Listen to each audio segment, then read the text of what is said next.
Thot Allahu i madhëruar në vazhdim të ajeteve të surës Al-Kahf: وَلَا تَقُولَنَّ لِشَيْءٍ إِنِّي فَاعِلٌ ذَلِكَ غَدًا إِلَّا أَن يَشَاءَ اللَّهُ. Që do të thot, mos thuaj ti o profet për ndonjë gjë, unë do ta bëj atë nesër, përveç se nëse thua insha Allah, që do të thot në dasht Allahu i madhëruar.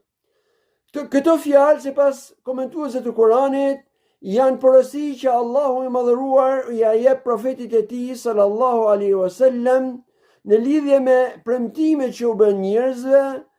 dhe kanë lidhje me shkakun e zbritjes së ngjarjes së djemve të shpellës, dhe që është fakti se mushrikët erdhën tek profeti sallallahu alaihi wasallam për ta provokuar në lidhje me këtë ngjarje, dhe atëherë profeti sallallahu alaihi wasallam u tha: nesër do t'ju përgjigjem në mënyrë të prerë, u tha në mënyrë të prerë,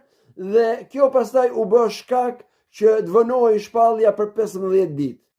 Në këtë udhëzim përfshihen disa dobi. E para prej tyre, dëshira e robit duhet të lidhet me dëshirën e Zotit e tij, sepse ajo varet prej dëshirës së Zotit, siç ka thënë Allahu i madhëruar në Kur'an: وَمَا تَشَاءُونَ إِلَّا أَن يَشَاءَ اللَّهُ رَبُّ الْعَالَمِينَ. Që do të thot, ju nuk dëshironi ndonjë gjë vetëse nëse e do Allahu Zoti i botëve, dhe atë që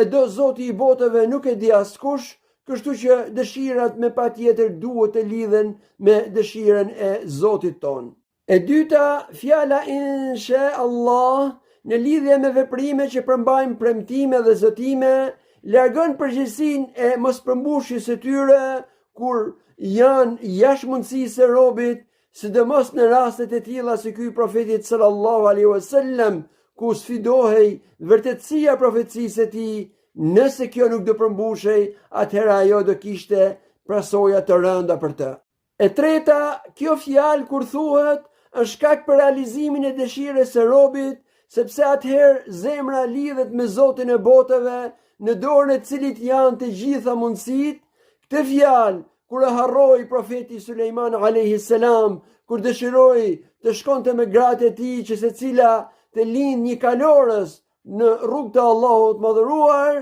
dhe harroi të thoshte insha Allah, dëshira e tij nuk u realizua. Dhe ndërsa në lidhje me Ya'juj Ma'jujet, kur vi koha daljes së tyre do thonë insha Allah, dhe atëherë dëshira e tyre do realizohet edhe pse ata janë mohues.